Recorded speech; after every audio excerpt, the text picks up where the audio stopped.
سے منع کیا، یہی وہ قرآن ہے کہ جس نے جنت و جہنم کا درس سکھایا، یہی وہ قرآن ہے کہ جس نے ماں باپ کے حقوق بتلائے، یہی وہ قرآن ہے کہ جس نے پڑوسیوں کے حقوق بتلائے۔ ہاں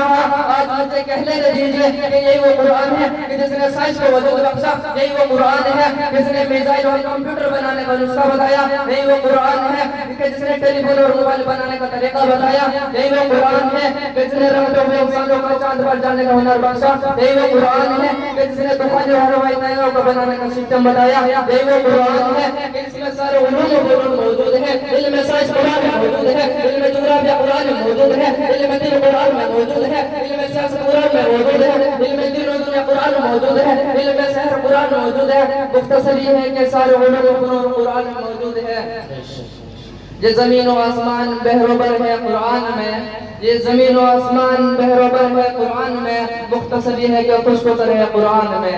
قرآن کا قیامت رہنما ہے ہمارا، قرآن کا قیامت رہنما ہے ہمارا، تمام کمالوں کے انتہا قرآن ہے ہمارا۔ دوستو،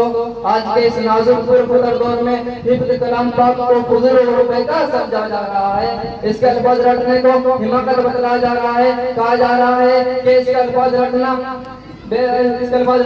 اور بے سمجھا پڑھنا سود ہے، بے سود ہے۔ افسوس اس صبر اور حسن کتاب کے بارے میں ہمارا اور آپ کا یہ حال ہے، جس کے بارے میں شہنشاہ برکھا تاجدار مدینہ احمد مصطفیٰ صلی اللہ علیہ وسلم نے پاکیزہ و مقدس الفاظ میں ارشاد فرمایا، وَقِرَ وَرْتَقِّ وَرَتِّلْ كَمَا كُنتَ تُرَتِّلُ فِي الدُّنْيَا فَإِنَّمَا أُنزِلَكَ عِندَ آخِرِ آيَةٍ تَقْرَؤُهَا۔ کل قیامت کے دن حافظ قرآن سے کہا جائے گا، قرآن پڑھتا جا اور جنت کے درجوں پر چڑھتا جا، اور پھر ٹھہر کر پڑھ جیسا کہ تو دنیا پڑھا کرتا تھا، بس تیرا مقام اور ٹھکان وہی ہے جہاں تو آخر آیت پر پہنچے۔ اللہ کا دلالہ اور خدا کا پیارا نبی ارشاد فرماتا ہے کہ جس نے قرآن کریم پڑھا اور اس پر عمل کیا، اس کے والدین کو کل قیامت کے دن سورج سے بھی زیادہ روشن تاج پہنایا جائے گا۔ وہ بڑھنے کا مقام ہے کہ جب والدین کو ذرا قدر بھاری نام سے نوازا جائے گا تو خود پڑھنے والے کا مقام اور مرتبہ کا کیا عالم ہوگا۔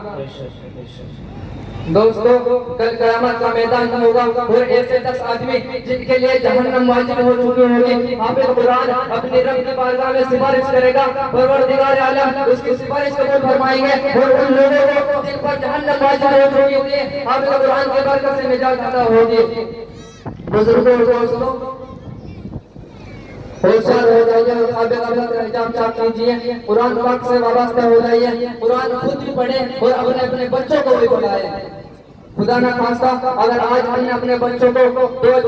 پیسوں کے لالچ میں دین سے دور رکھا اور ہماری نظر اخروی نعمتوں کے بجائے دنیاوی ڈگریوں پر رہی تو کل خدا کے ہاں جواب دینا ہوگا۔